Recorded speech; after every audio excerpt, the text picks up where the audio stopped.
You can sleep in the garage, Mom, my son said over dinner. Helen Morris, widow and mother for 51 years, didn't cry into her napkin. David, the boy whose school lunches I once packed with nickels I didn't have, spoke like my place in his home was charity. By morning my bags were packed, but so was the notarized deed to the house he thought was his.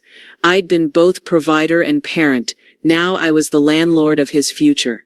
And when he came downstairs, David finally learned whose roof he'd been living under all along. I'm curious, where in the world are you joining us from? Drop your city or country in the comments and make sure you're subscribed for all the latest updates. The words stung like a slap, but I kept my head down, biting my tongue. Eleanor stood on the stoop, suitcase in hand, blinking up at the house she once helped Jason paint the summer after his high school graduation. The trim was now a dull gray. The front door creaked open before she could knock.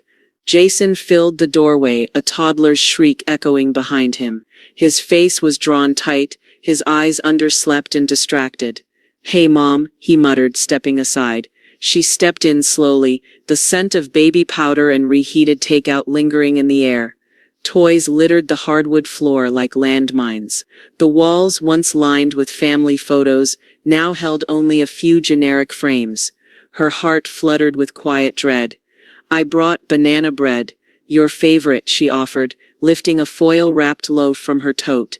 Jason barely looked. "Thanks."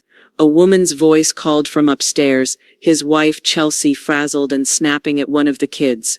Eleanor smiled softly, trying to tune out the tension.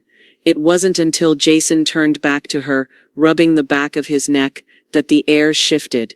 "Listen," he began, not meeting her eyes. "We didn't expect you'd be staying so long." Eleanor blinked. "It's just a week, Jason, like we planned." He exhaled, gesturing toward the chaos behind him. "It's just a lot right now. The kids, Chelsea not sleeping, my work hours, every room's full. Even pullouts got storage on it." She tilted her head, searching his face for a sign. Maybe he was joking, but then came the line, delivered casually, like it had already been decided. "You can sleep in the garage, Mom." The words sat in the space between them, thick and foul. A laugh bubbled up in Eleanor's throat, light, brittle, an automatic defense. "The garage?" she repeated. "You mean just for tonight?" Jason shook his head. "We've got a futon out there. I put a space heater in. It's not bad." "Not bad." She nodded slowly, clutching her purse a little tighter. "Of course," she said, voice thin. "Whatever's easiest for you." Jason gave her a distracted pat on the shoulder before turning toward the kitchen. "I've got to get dinner started. We're behind schedule again." Behind schedule. Eleanor stood in the entryway, her feet suddenly heavy. The laughter upstairs turned to crying. A door slammed. Something spilled in the kitchen. No one noticed her standing there. No one asked if she was okay. She walked to the hall closet and pulled her suitcase back toward her side, fingers trembling slightly.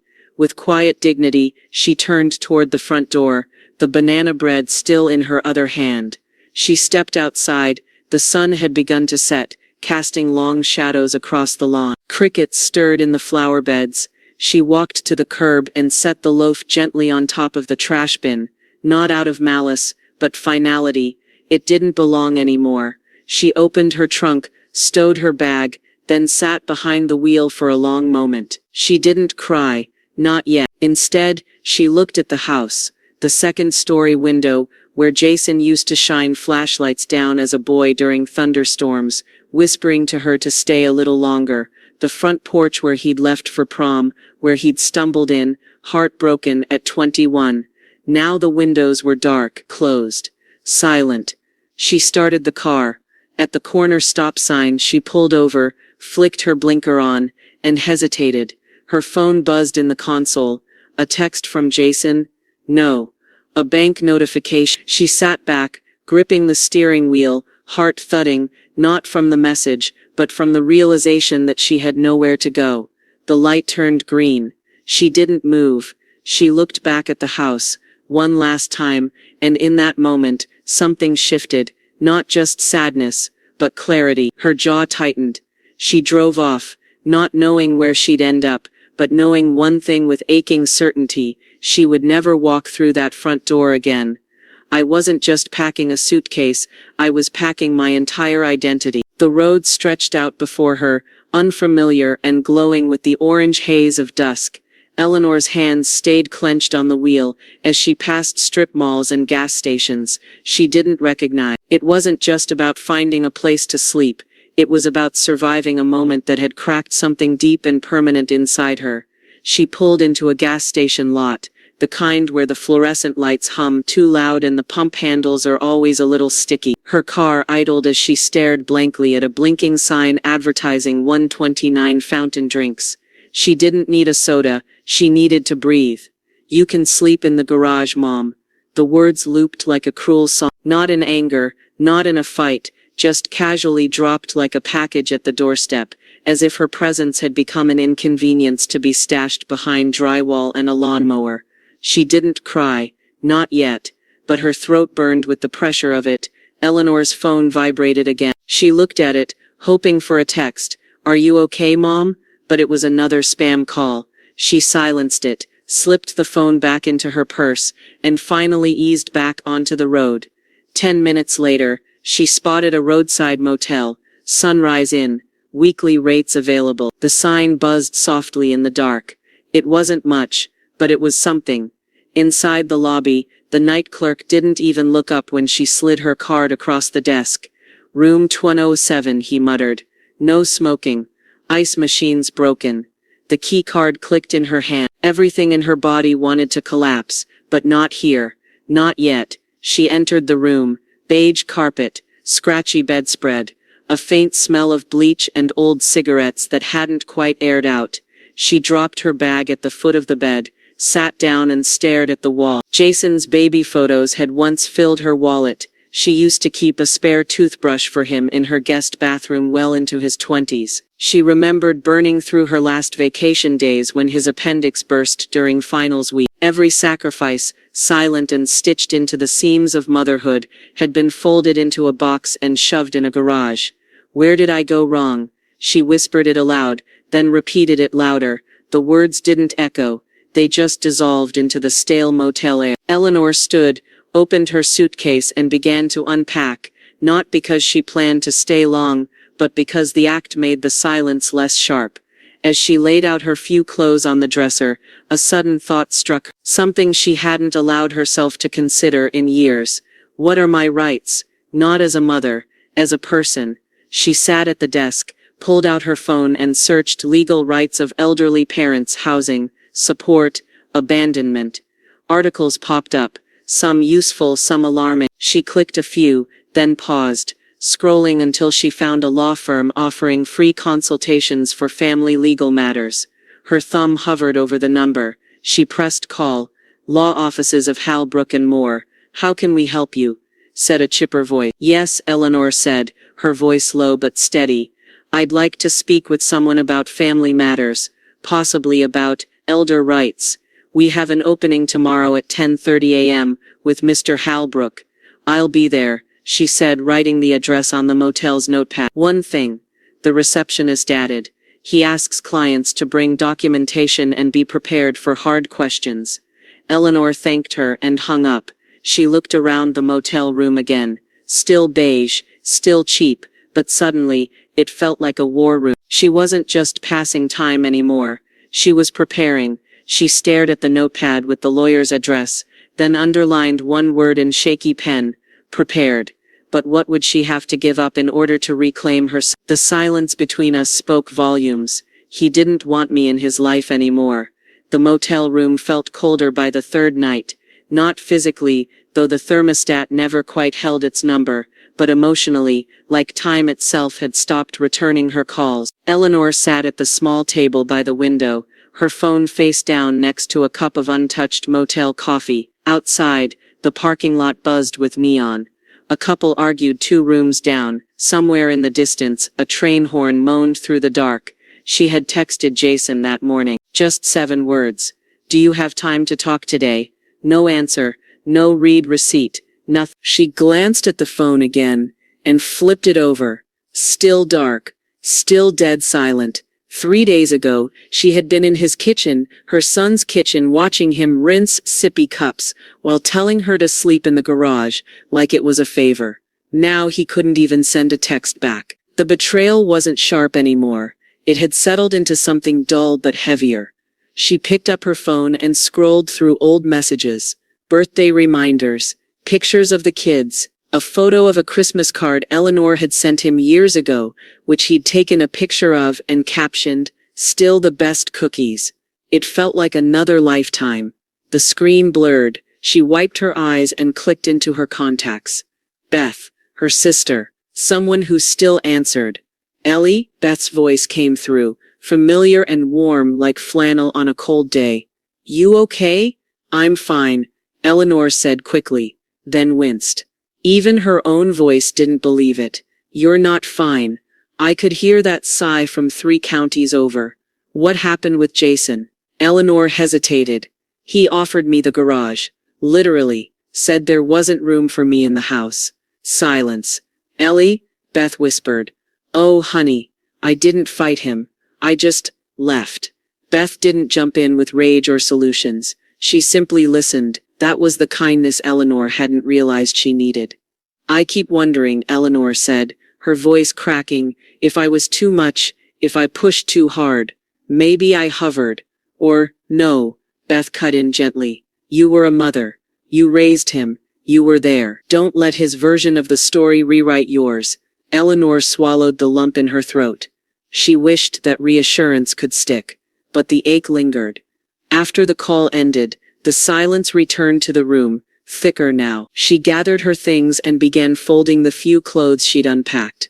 Her therapist appointment was tomorrow. Her lawyer meeting had been sobering. There was little legal ground to stand on.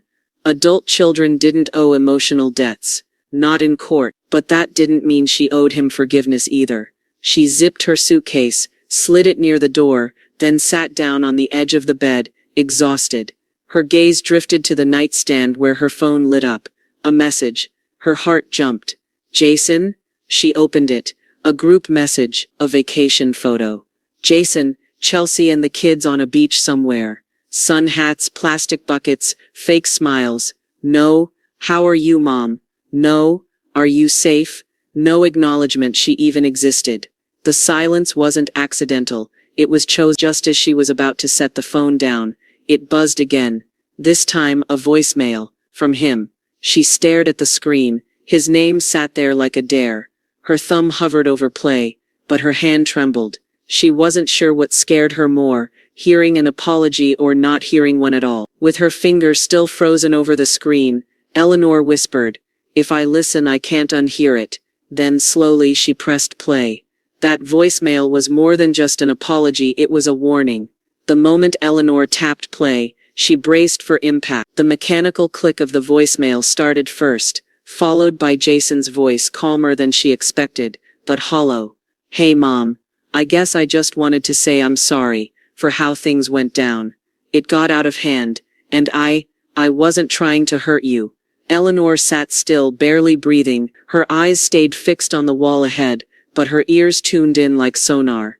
She could hear the guilt in his voice, but not regret. Not really. He spoke like someone reciting a script. "I know the garage sounded harsh," he continued, "but we're under a lot of pressure right now. You know that. I need you to understand, okay? I didn't mean for you to leave, but I just can't deal with everything all at once." The line crackled. That's when she heard it. A faint laugh. A woman's voice in the background. Not Chelsea. Young, flirty, intimate. Jason's voice dropped then, muffled slightly as he must have covered the phone. "Shh, I'm leaving a message," he whispered, sounding annoyed. The woman giggled again. A door creaked shut. Eleanor sat upright, her stomach turning to ice. She rewound the voicemail and listened again. Same, soft laugh. Same, whisper. Same door click. Her pulse kicked up.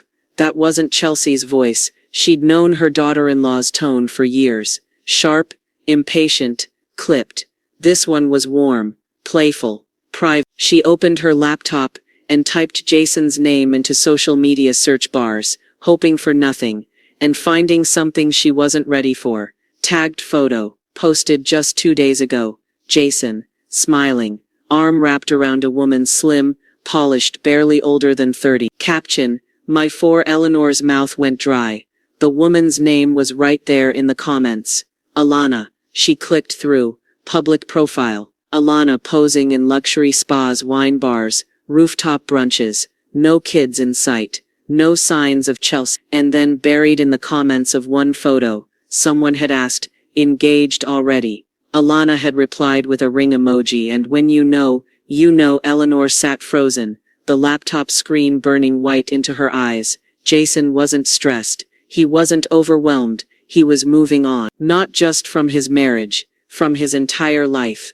And from her. She felt her chest tighten, her hand involuntarily rising to her throat. What was he hiding? What else hadn't he said?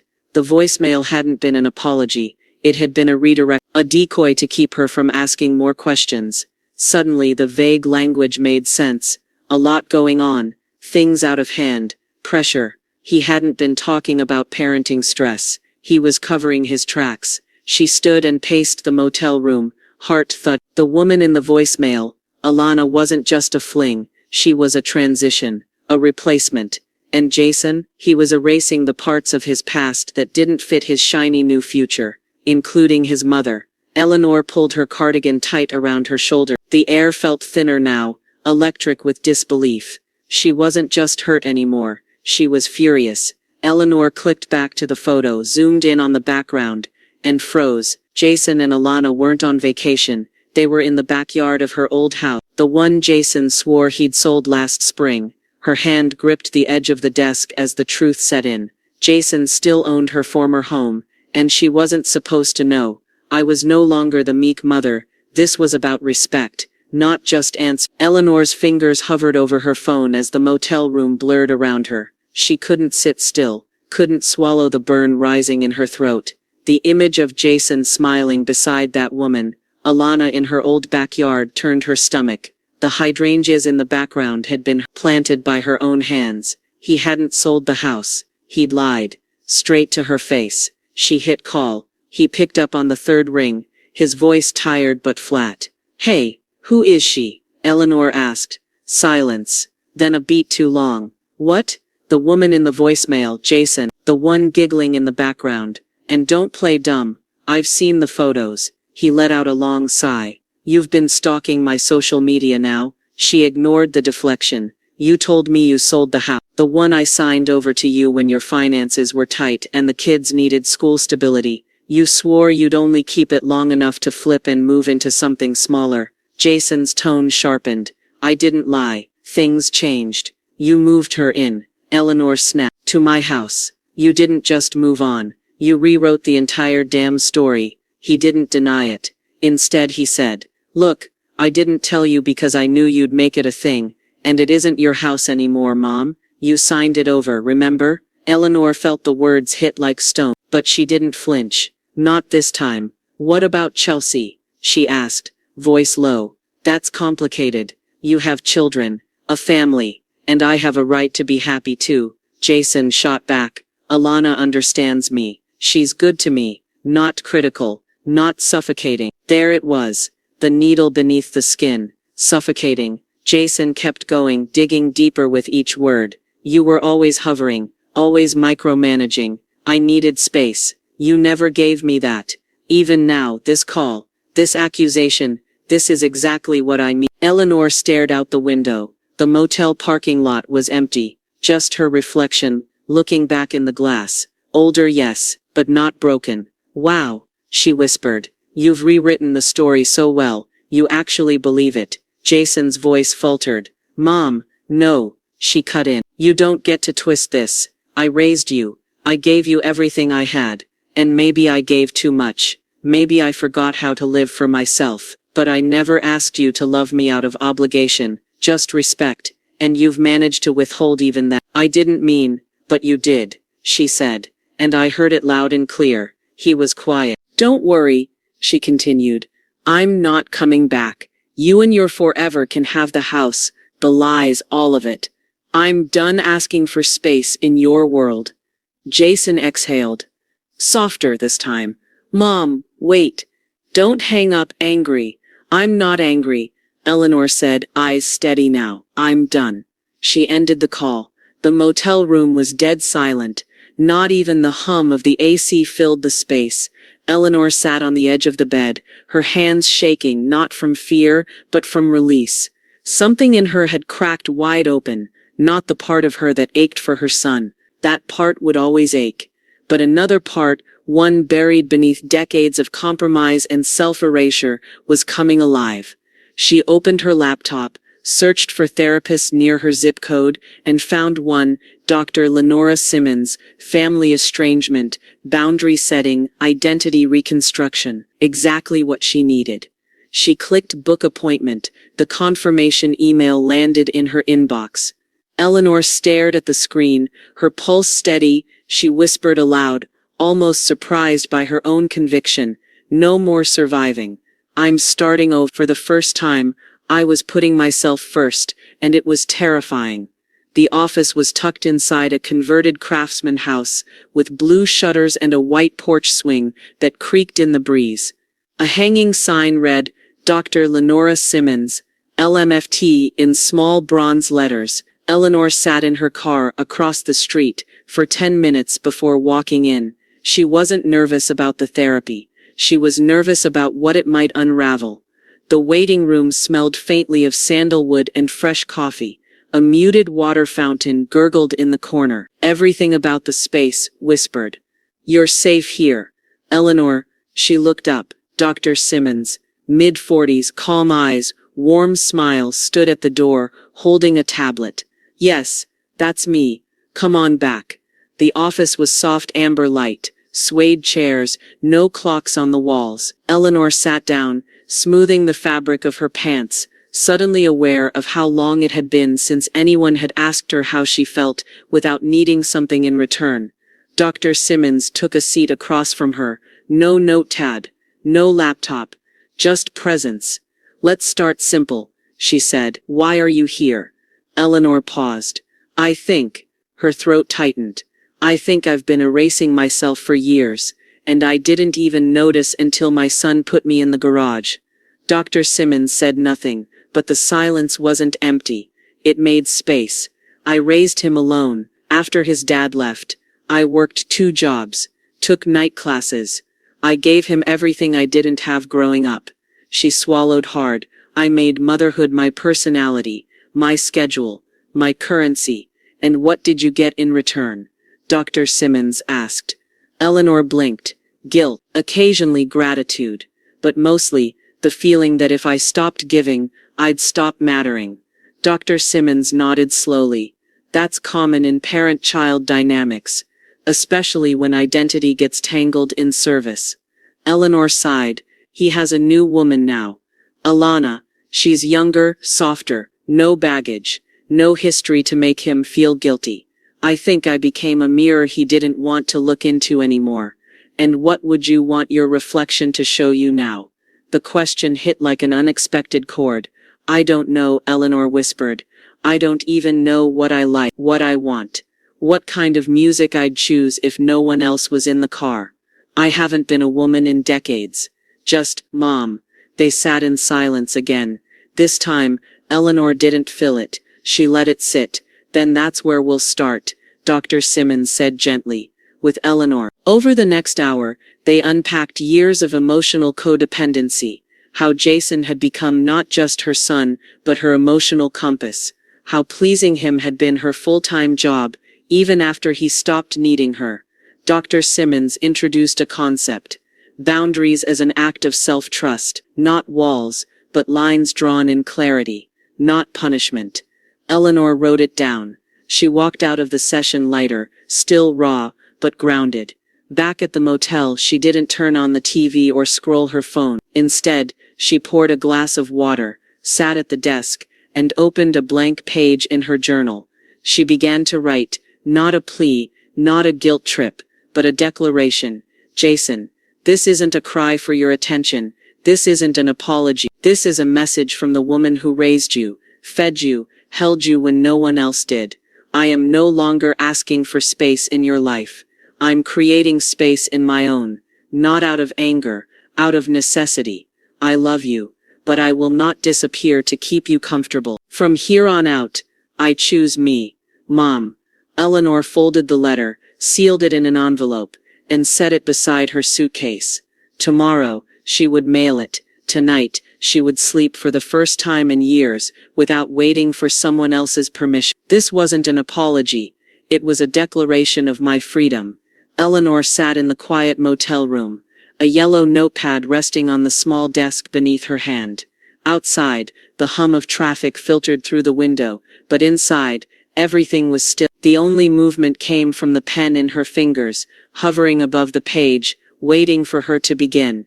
She inhaled slowly, pressed the pen down, and started to write. Her tone was steady. Each line expressed the weight she had carried for years, the heartbreak of rejection, and the silence that followed. She didn't soften the truth. She let it live on the page. She told Jason she felt betrayed by his words, his choices, and the way he had pushed her aside like a stranger. She let him know that the pain ran deep, but not so deep that she couldn't climb out of it. She made one thing very clear: she would always love him. That love wasn't negotiable. It was a mother's love, unwavering and permanent. But she could no longer allow him to control her emotions. She paused, letting the ink dry, then continued with clarity she hadn't felt in years. She acknowledged her own faults, the times she may have been overbearing, the moments she hovered too closely, the ways she had failed to let go when she should have. But she refused, flatly and firmly, to accept blame for everything that had gone wrong. The fracture wasn't one-sided, and she would not be the only one to carry its weight. She wrote that she was no longer waiting for his approval or his validation. That version of her, the one who lived for his attention and feared his withdrawal, was gone. By the time she signed her name at the bottom, her hand no longer trembled. The words had taken everything out of her, but what remained was strength. She folded the letter carefully, slid it into an envelope, and sealed it with a smooth press of her palm. She stared at it for a long moment, knowing this might be the last time she reached out to him. Still, she didn't hesitate. The next morning, she walked to the post office. No ceremony, no second guessing. She dropped the letter into the mailbox, the metal clink echoing with finality. She walked away lighter. There was no part of her expecting a response, not soon, and maybe not ever. But the act of writing it, of saying what had been locked inside her for so long, had shifted something. For the first time, she wasn't trying to fix the relationship, she was letting it go.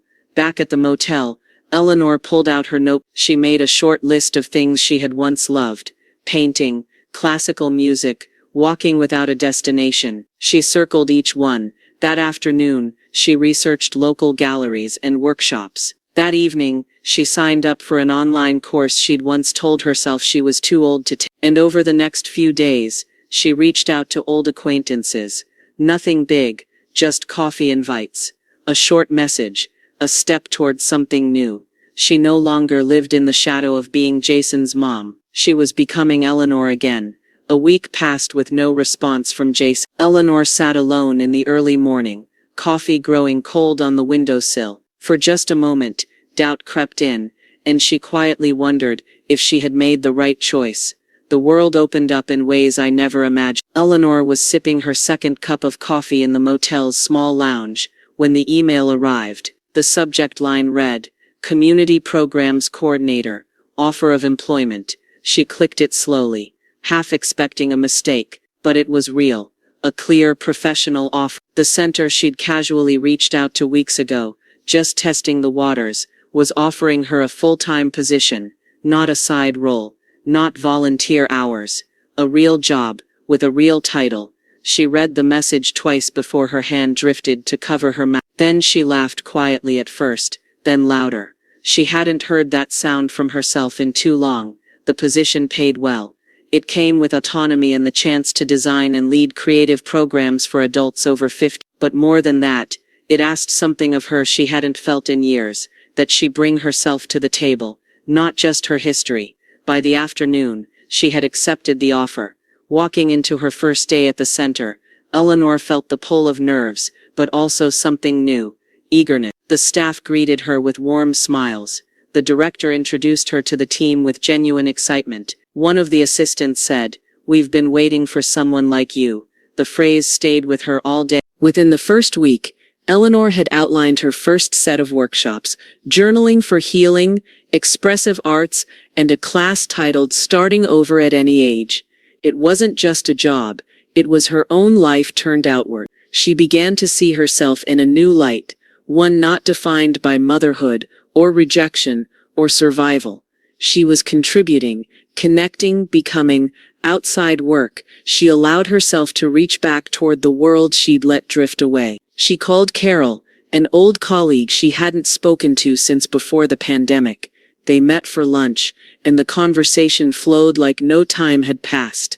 Then came dinner invites, gallery walks, even a small local networking mixer she almost skipped, but didn't. The connections came slowly, but they came. And this time, they were rooted in who Eleanor was now, not who she had once been.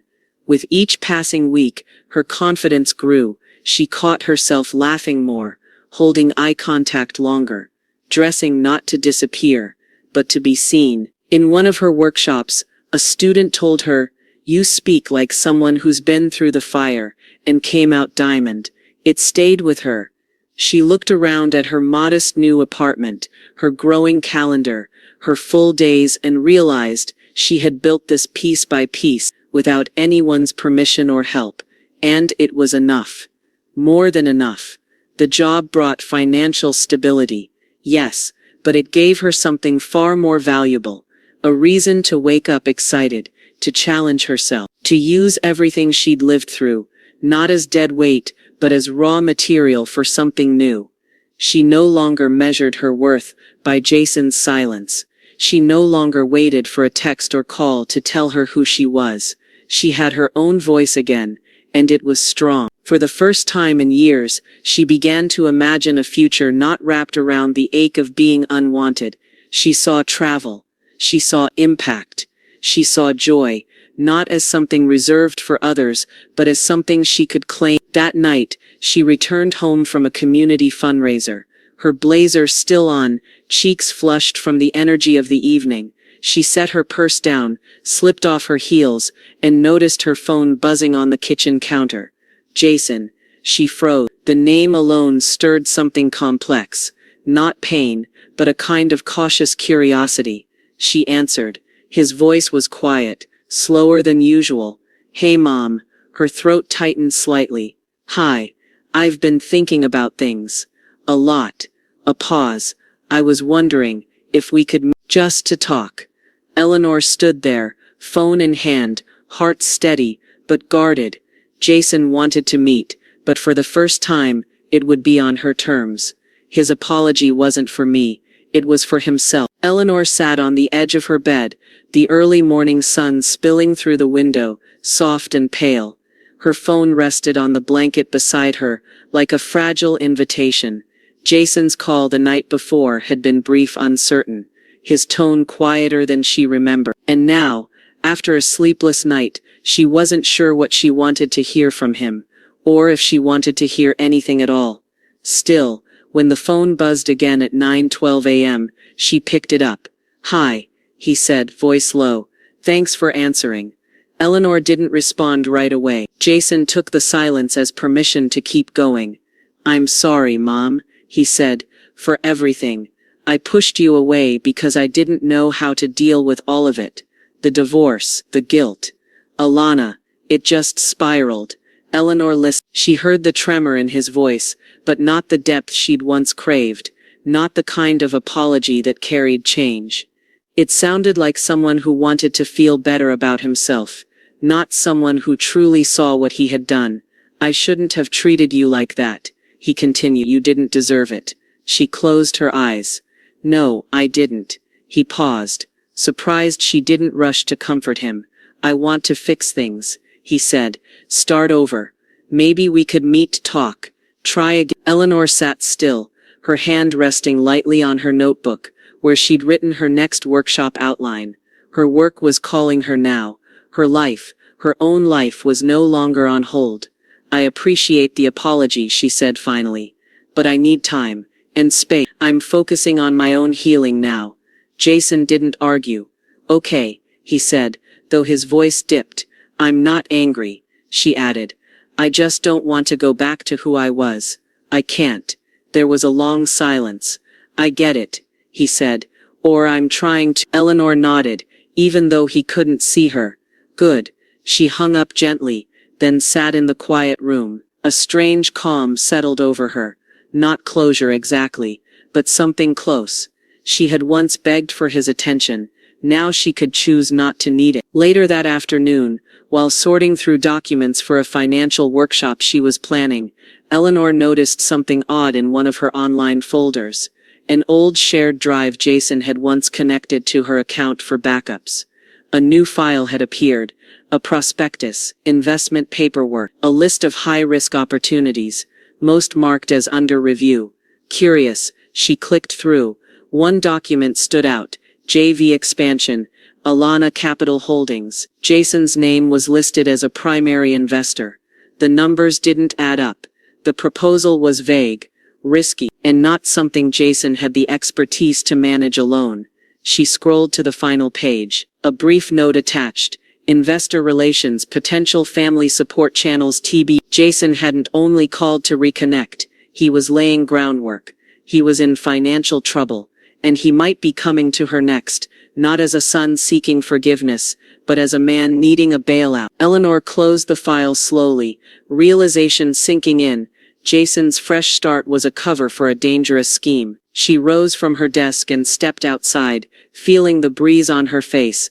For the first time, she understood it fully. She was no longer defined by Jason's love or his need. I didn't need his apology. I needed my own peace. The days that followed Jason's call settled like fresh snow, quiet, clean, undisturbed. Eleanor didn't dwell on the investment file. She didn't return to the old cycle of work. That version of her, the one who leapt at every ripple in Jason's voice, was gone. Instead, she turned toward the life she was building. Her new job had become more than work. It had become a mirror, showing her parts of herself she hadn't seen in decades. She arrived early, stayed late. Her team leaned on her ideas. Her students looked forward to her sessions. The community respected her voice. At the monthly leadership seminar hosted by the city's development council, she stood in front of a packed conference room and gave a talk titled, Redefining Relevance After. When she finished, the applause was warm, sustained, and real. Afterward, a woman approached her, eyes glassy. I thought I was the only one who felt invisible. Thank you. Eleanor simply smiled. You're not invisible. You just need a bigger light. That moment stayed with her. Within weeks, she launched a new project, an independent business offering educational workshops for women in transition, divorcees, retirees, widows, empty nesters, women just like her, standing at the edge of something uncertain and wide open. The logo was simple, the name Second Wind. It wasn't just a title, it was a truth. Eleanor moved into a small studio apartment downtown, close enough to walk to the office, far enough to feel like a fresh start. She decorated it herself. No shared furniture, no inherited linens. Everything in it was hers. Her confidence began to bloom again. Not with fanfare, but with certainty. The kind that made her sit taller, speak louder, and stop apologizing for taking up space. Jason still called occasionally, but the conversations were different now.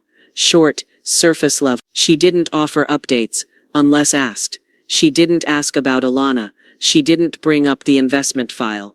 She didn't need to. She had shifted the balance without saying a word. One Saturday afternoon, she found herself laughing at a staff picnic, holding a paper plate of barbecue, surrounded by people who valued her not for her title, not for her relationship to someone else, but for who she was now. Eleanor realized she had built something slowly, quietly, but entirely her own. And more than that, she had done it without permission, without apology. She had stopped checking her phone. She had stopped measuring her worth by who called or did. She had stopped trying to prove she mattered. She simply did. Just before midnight, her phone buzzed again, a message from an unknown number. We came across your program. Would you be open to a corporate collaboration? Big picture stuff. Let's talk. This wasn't just a job offer. It was validation of everything I had worked for.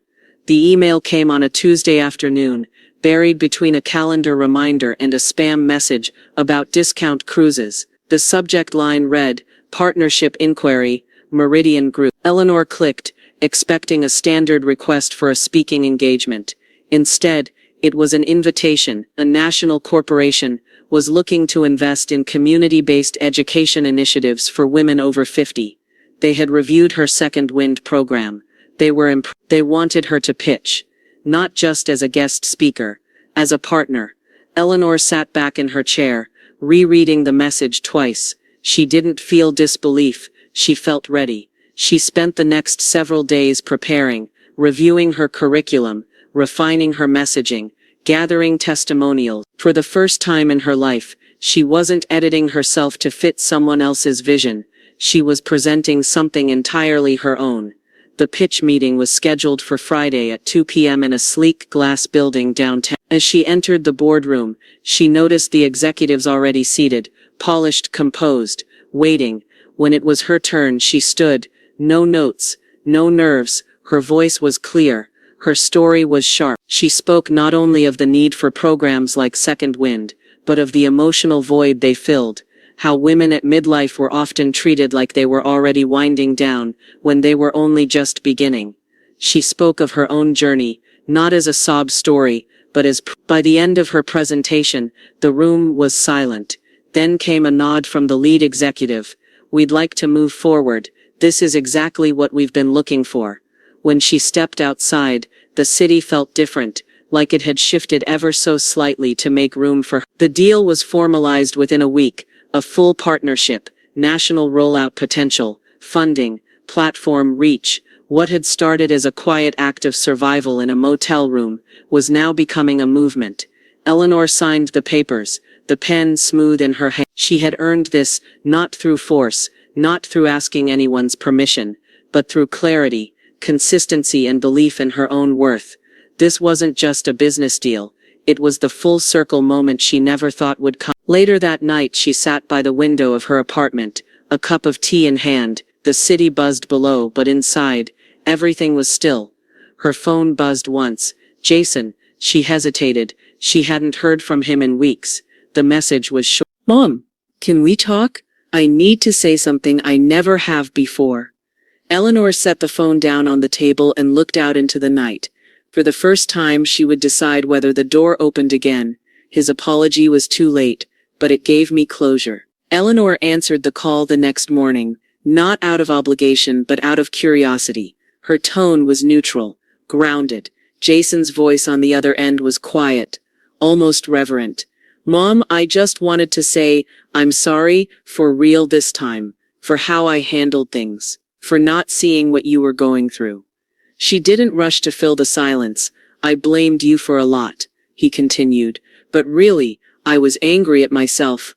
I didn't know how to carry everything, so I dumped it on you. Eleanor listened, her hands folded calmly in her lap. The apology didn't bring tears. It didn't bring satisfaction. But it brought a kind of soft ending to a long chapter. I forgive you, she said gently. But I'm not rebuilding what we had. That part of my life is over. Jason's breath caught. You don't want to try again? No, she said. Not because I hate you, because I finally love myself too much to go back. He was quiet for a long moment. I understand, he said. And this time, he meant it. They spoke for a few more minutes. Light, respectful. No promises, no pressure. Just two people on separate paths, acknowledging what had been broken. When she hung up, Eleanor didn't feel sad. She felt free. She turned back to her desk, where the next phase of her business plan waited. She was expanding, bringing in other voices, developing a mentor track. Her days were full now, with purpose, with passion, with choice. She poured her energy into her next set of workshops, focusing on growth and identity. She taught women how to reclaim their stories, just as she had reclaimed her own. The past no longer pulled at her. Jason's voice no longer defined her mood. His silence no longer held her hostage. She was no longer in his shadow. She sat by the window later that evening, the golden light washing over her books, her desk, her plans, This life, her life was hers now, fully, authentically, and it was just beginning. Eleanor opened her inbox to a message titled, "Speaking Invitation, National Women's Summit." She smiled, knowing the world was finally meeting her on her own terms. This wasn't about revenge, it was about reclaiming everything I deserved. The stage lights were warm against Eleanor's skin as she stepped up to the podium. The audience, hundreds of women from across the country, rose in applause before she even spoke. She took a breath, scanned the room, and began. This journey wasn't about proving anyone wrong. It was about remembering who I was before I disappeared into everyone else's needs. The crowd was silent, hanging on every word. Eleanor's work was now recognized far beyond her city. Articles had been written, podcasts featured her story. Her workshops were booked months in advance. She received awards for innovation in community leadership, and one for advocacy in women's education. The applause felt good, but what mattered more was what happened after the ceremonies. Younger women sought her out. Older women thanked her for showing them what was possible after 50. She had become a mentor without ever planning to be one. And she embraced it. In every session she led, she shared not just strategies but truth, resilience, clarity, boundaries. Her work expanded into a wider mission, bringing in guest speakers, establishing scholarships, and creating opportunities for women rebuilding after loss, divorce, abandonment, or erasure.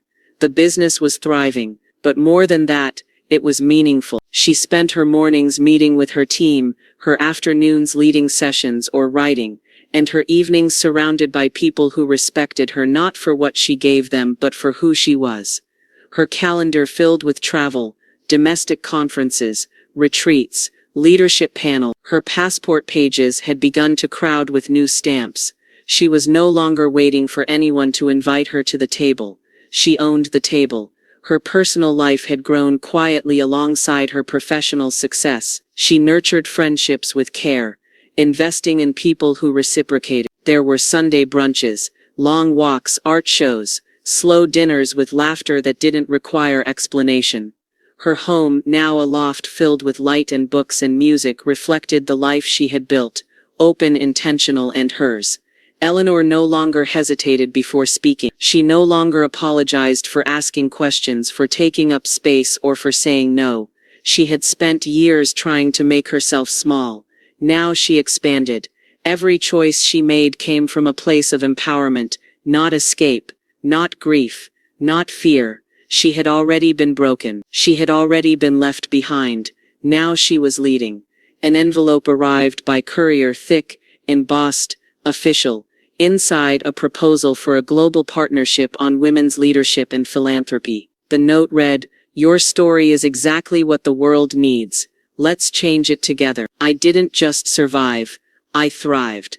Eleanor stood beneath a soft spotlight, her latest book displayed on the screen behind her. Second Wind, Rebuilding from the Ashes of Silence. The audience was full. Rows of women, men, students, leaders, faces lifted, listening. When she finished her final sentence, they rose in unison. Not for the writing, not even for the story, they were standing for the journey. Her legacy was no longer just a collection of private scars and quiet choices. It had form now, structure. The programs she built were running in multiple cities. Her business had grown into a foundation. She was funding scholarships, launching mentorship programs, and investing in causes that supported emotional and financial independence for women over 40. Her influence stretched far beyond her name. Eleanor sat down with national publications, not as a survivor but as a leader. Her voice was no longer lost in someone else's story. She had written her own, and people were listening. She sometimes thought about Jason. The relationship remained distant, cordial but quiet. They spoke a few times a year, brief, polite, but she no longer clung to that loss. She had grieved it, honored it, and placed it where it belonged in the past. Her identity was no longer tethered to whether or not her son understood her value. She walked into spaces now and felt at home, not as a guest, not as a mother, not as an afterthought, but as herself. People quoted her. Women shared her story. Young leaders referred to her by first name, as if she were a blueprint. and in many ways she was. Not because she had it all figured out, but because she had dared to start again. Eleanor continued mentoring, not from a pedestal but from the ground. She met people where they were. She offered presence more than advice, and they responded with truth, not performance. Her office walls were lined with thank you notes. Her inbox overflowed with invitations to speak, consult and collaborate. She spent mornings writing, afternoons evenings reading, or simply sitting on the balcony, letting the breeze remind her how far she'd come. One day, a global nonprofit reached out with a proposal, a philanthropic investment that would allow her to scale her programs worldwide, bringing her mission to women who had never been given the tools to begin again. The project wasn't just funding. They wanted her expertise, her name, her story at the center of the campaign. Eleanor closed the proposal folder, set it down slowly, and looked out over the city skyline. She had changed her world. Now they were asking her to help change the world. The future was mine to shape, and I was finally ready. Eleanor stood on the tarmac, wind lifting the ends of her scarf as she watched the small jet prepare for takeoff. She wasn't boarding as a guest. She was the keynote speaker for a global philanthropic summit halfway across the world, a woman who not long ago had been sleeping in a motel room wondering where she belonged. Now she carried purpose in every step. The partnership had been finalized. Her foundation would expand across continents, focusing on rebuilding identity and economic independence for women who had been dismissed, underestimated, or forgotten. Her business had become a global force, but Eleanor never let the scope dilute the soul. She still showed up to local workshops, still answered emails from strangers who had read her book and needed someone to say yes, you can start over. She still believed in eye contact, in small rooms with folding chairs and real stories. She traveled often now, not to escape, but to build, to teach, to listen. She gave talks in countries she once only read about. She helped design programs in rural towns and bustling cities alike. She stood in rooms of women with weathered hands, strong spines and quiet power, and reminded them they were never too late. She became a symbol, not of perfection, but of reinvention. Her relationship with Jason remained distant. They exchanged brief messages on birthdays and holidays. Sometimes she'd get a photo of the kids. Sometimes he'd ask how she was doing. And that was enough. She no longer waited for something deeper. She had made peace with the distance. She loved him. But she didn't need him to complete her life. Eleanor no longer moved from reaction. She moved from vision. She wrote. She spoke. She created. And she remained deeply rooted in her mission, helping others discover the power of beginning again. She wasn't chasing anything anymore. She had arrived. Her story didn't end with pain. It transformed through it. And now that story would help rewrite the futures of others. As the plane lifted into the sky, Eleanor looked out the window, eyes calm, heart full. The world stretched wide before her, open, waiting and completely hers. She smiled. Her future wasn't something she feared anymore. It was something she owned.